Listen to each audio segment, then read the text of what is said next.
लोगों ने अप्लाई किया था, पास किया था, उसको कैसे ब्रोक किया वो हम स्टडी करेंगे। पूर्ण Swaraj would never come on its own, मतलब पूर्ण स्वराज अपने आप से नहीं मिलता है, क्योंकि इंडिपेंडेंस ऐसे ही नहीं मिल जाता है। It had to be fought for, मतलब उसके लिए फाइट करने की जरूरत होती है। In 1930 Gandhi ji declared that he would lead a march to break the salt law. यहाँ पे आपके लिए एक और इम्पोर्टेंट क्वेश्चन है कि गांधी जी ने कब ये सॉल्ट लॉ को ब्रेक किया था। यहाँ पे आपको एक कौन सी सेंचुरी भी वही दी हुई है कि 1930 पर, पूरी डेट है 12 जनवरी 1930 में गांधी जी ने सॉल्ट लॉ था उसको ब्रेक किया था। According to this law, the state had the monopoly on the manufacture and sale of salt. मतलब कि उस लॉ के अधीन क्या हुआ था कि जो स्टेट था उसमें सभी लोगों को जो मैन्युफैक्चर हो रहा था, जो सेल हो रहा था, उन सभी सॉल्ट पे उन लोगों ने टैक्स लगाया था। Mahatma Gandhi along with other nationalists reasoned that it was the sinful to tax salt since it's such an essential item of our food. Gandhi ji और दूसरे नेशनलिज्म ये जानते थे और ये समझते थे कि ये जो फूड सॉल्ट पे जो ये उन्होंने टैक्स लगाया है वो वाकई यूजफुल नहीं है, क्योंकि जो सॉल्ट है वो एक एसेंशियल आइटम फूड है, मतलब कोई भी फूड बनाने के लिए सॉल्ट बहुत ही जरूरी एसेंशियल फूड आइटम है। Gandhiji and his followers marched for over 240 miles from the Sabarmati to the coastal town of Dandi, where they broke the government law by gathering natural short farm to a seashore and boiling sea water to produce it. मतलब गांधी जी और उनके जो followers थे उन लोगों ने साबरमती आश्रम से, जो अहमदाबाद में साबरमती रिवर के पास है साबरमती आश्रम, वहां से दांडी तक उन्होंने 240 माइल्स की कूच की और उसके बाद उन लोगों ने वहां जाके जो सॉल्ट का जो लॉ था उसको ब्लॉक किया। Peasants, tribals and women participate in large numbers, और उसमें उस मार्च में कौन से लोग पार्टिसिपेट थे, specially women, tribals people and peasants. A business federation published a pamphlet on the salt issue. अब एक बिजनेस फेडरेशन है उसमें उन लोगों ने पब्लिश किया था एक पैम्फलेट में ये सॉल्ट इश्यू के बारे में। The government tried to crush the movement through the brutal actions against the peaceful satyagraha, and thousands were sent to jail. अब क्या हुआ कि जो गवर्नमेंट था उन लोगों ने ये जो मूवमेंट थी उसको खत्म करने को सोचा और बहुत सारे लोगों को जेल के अंदर भी भेज दिया, स्पेशली गांधी जी को भी। The combined struggles were the Indian people bore fruit when the government of India in 1935 prescribed the provisional autonomy and the government announced the elections to the provisional legislature in 1937. अब क्या हुआ कि फिर से elections की बारी आई 1937 में, फिर से री-इलेक्ट हुए सब लोग and the Congress form a government in 7 out of 11 province. मतलब 11 सीट्स में से 7 सीट किसको मिली, कांग्रेस को। इन सितंबर 1939 after 2 years of Congress rule, मतलब कि सितंबर में 1930 में जिस कांग्रेस का रूल की 2 साल बाद the second world war broke out, मतलब सेकंड वर्ल्ड वॉर हुआ। The critical of Hitler and Congress leader were ready to support the British war effort. मतलब कि जो कई ब्रिटिशर थे और स्पेशली जो हिटलर था वो ब्रिटिश वॉर के एफर्ट को सपोर्ट करने लगे, but in a return they wanted that India be granted independent after the war. पर उसके बाद उन्होंने ये भी बोला कि आफ्टर द वॉर इंडिया को इंडिपेंडेंस देना चाहिए, मतलब कि इंडियन लोगों ने ये बोला कि आपको वॉर के बाद जो भी लेना आप ले लेना, पर आफ्टर वॉर हमें कंप्लीटली मतलब पूर्ण स्वराज हमको दे दो। तो ये बात ब्रिटिश लोगों को पसंद नहीं आई, तो the British refuse the concept the demand, मतलब इस डिमांड को ब्रिटिश लोगों ने रिफ्यूज किया and the Congress ministry resign in protest. फिर कांग्रेस मिनिस्ट्री थी उन्होंने रिजाइन किया इस प्रोटेस्ट के कारण, उन्होंने अपनी मिनिस्ट्री वापस वो कर ली। फिर हुआ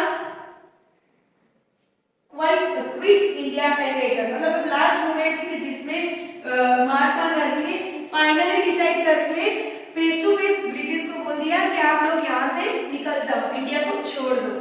महात्मा Gandhi decided to initiate the new phase of movement against the British in the middle of the second world war. Second world war के मिडल में ही गांधी जी ने ये डिसाइड कर लिया था कि अब किसी भी तरीके से इंडिया को इंडिपेंडेंस दिलाना ही है। The British must quit India immediately. He told them to people, he said, do or die in your effort to fight the British, but you must fight non-violently. Gandhi ji ने ये स्लोगन भी दिया, do or die, मतलब कि करो या मरो, कुछ भी एफर्ट लगाओ, बट किसी भी तरीके से अब ब्रिटिश लोगों को इंडिया में और ज्यादा रहने देना नहीं है।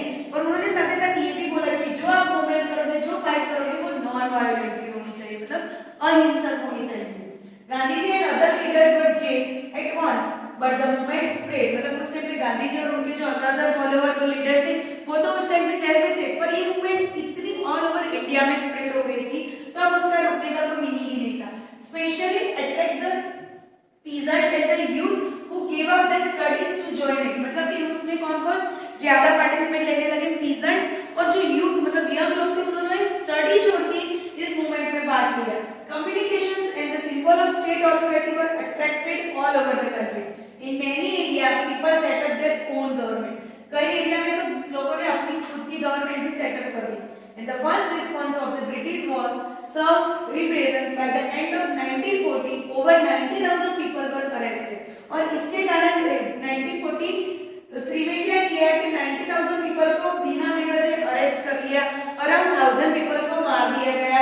In many areas order were given to machine gun crowded for the airplanes, मतलब कई लोगों को कई एरिया में तो ये भी ऑर्डर दे दिया गया है कि जहाँ पे भी क्राउड लगे, जहाँ पे भी लोग प्रोटेस्ट करे, धरना करे, स्ट्राइक्स करे, वहाँ पे मशीन गन को एयर में मशीन गन भी यूज करने का बोल दिया। The rebellion however ultimately brought the Raj to its knees, मतलब अब किसी भी तरीके से लोगों को चाहे कोई भी हो जाए, कुछ भी हो जाए, उन लोगों को इंडिया के लोगों को कंप्लीटली इंडिपेंडेंस चाहिए। Toward independence and partition, अब इंडिपेंडेंस हुआ और साथ में किस तरीके से इंडिया का पार्टीशन हुआ वो भी हम स्टडी करेंगे। Made by in 1940 the Muslim League had moved a resolutions demanding independent state for Muslim। उसके बाद 1940 में एक तरफ तो ये मूवमेंट चल रही थी और दूसरी तरफ पार्टीशन भी होने लगा। मुस्लिम लोगों ने उनका एक पर्टिकुलर कंट्री की डिमांड की। In the north western and eastern area of the country, country के नॉर्थ वेस्टर्न और ईस्टर्न एरिया का इलाका हमको दे दो, ऐसी डिमांड की। The resolution did not mention the partition or Pakistan।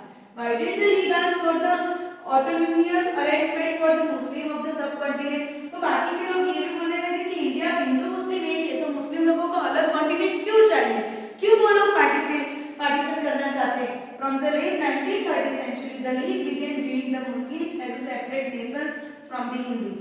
तो 1930 के एंडिंग में हमने ये भी देखा कि मुस्लिम लोग हिंदू से एक सेपरेट नेशंस की डिमांड करने लगे। In developing these notions it may have been influenced by the history of tensions between some Hindus and Muslim. तो ये क्यों हुआ कि 1920 और 30 की सेंचुरी में हिंदू और मुस्लिम के बीच में थोड़ा टेंशन चल रहा था कि कौन सी कंट्री में कौन यहाँ पे सब करेगा और कौन ये सब रिस्पांसिबिलिटी लेगा। तो इसके कारण क्या हुआ कि मोर importantly and the provisional election of 1937 seems to have convenienced that the League that Muslims were a minority and they would always have to play a second fiddle in any democratic structures। अब elections हुआ 1930 की century में, तो जो Muslim community थी उनको minority दी गई, उनको सेकंड हैंडेड प्रायोरिटी दी गई कि वो उसके बाद ही स्ट्रक्चर्स में कुछ कह सकते हैं। It feared that the Muslim may even go unrepresented and the Congress rejections of League's desire to form a joint Congress League government united provide in 1970 also annulled the League। अब government ने ये जो movement का ये joint process था उन लोगों के खिलाफ उन लोगों ने एनुअल मतलब गुस्सा दिखाया। तो the Congress failure to mobilise the Muslim masses in the 1930 and allowed to lead in a wider social support। It sought the enlarged support in the early in 1947 when most Congress leaders were in jail। In the end of the war 1940, British opened the negotiation between the Congress and the League and themselves for the independence of India। तो independence India जो चाहता था उसके behalf में उन लोगों ने एक दूसरे के अगेंस्ट मुस्लिम लीग को और कांग्रेस को कर दिया। The talk failed because the League saw itself the small spokespersons of Indian Muslims and the Congress could not accept these claims since a large number of Muslims still supported it। अब election to be provide again held in 1946। अब 1946 में फिर से elections हुआ। The Congress did well in the general constituency but the League success seat reserve for Muslim was spectacular. मतलब Congress ने बहुत ही अच्छा काम किया बट बहुत सारी सीट्स थी वो मुस्लिम स्पेक्टेकुलर मतलब मुस्लिम कम्युनिटी के लिए भी रिजर्व की।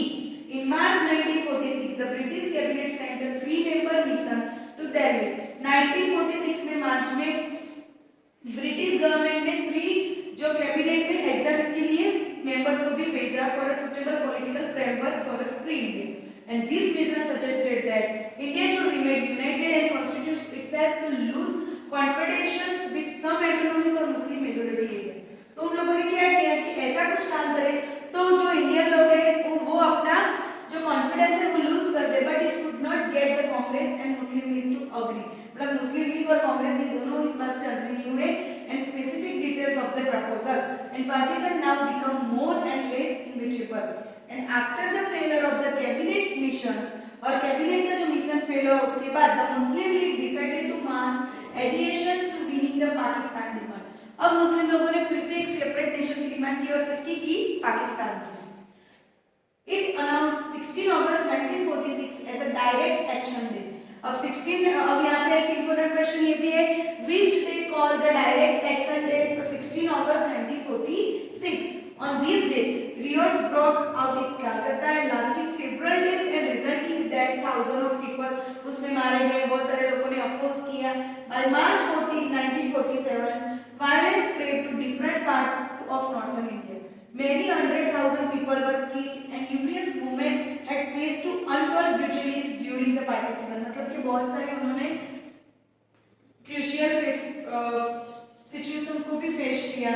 Turned asunder from their homelands, they were reduced being refugees, alien lands। अब उन लोगों को वो alien land मतलब इंडियन लैंड पे रह रहे ऐसा फिर तो उन्होंने वो सब रिफ्यूज कर दिया। And partition also meant that India changed और पार्टीशन के बाद ये भी हुआ कि इंडिया और इंडिया की सिटीज चेंज हो गई and new country Pakistan was born और एक न्यू कंट्री भी बॉर्न हुई जिसका नाम था Pakistan. So the joy of our country's independence from the British rule can mix with the pain and violence of Pakistan.